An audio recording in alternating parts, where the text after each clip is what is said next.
আজকে কৌশিকী অমাবস্যা তিথি পড়েছে 5:55 থেকে।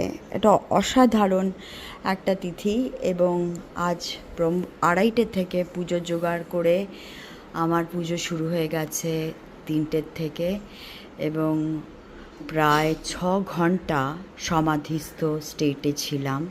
মায়ের জন্যে নিজের হাতে 108 জবা ফুলের মালা বানিয়েছি এবং 108 বেল ফুলের মালা বানিয়েছি এবং আজকে মাকে এই বস্ত্রটা নিবেদন করলাম শৃঙ্গারে।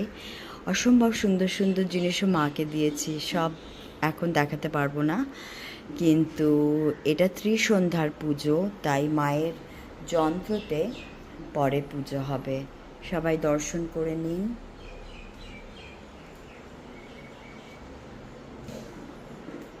জয় মা কালী, জয় মা কালী, জয় মা কালী।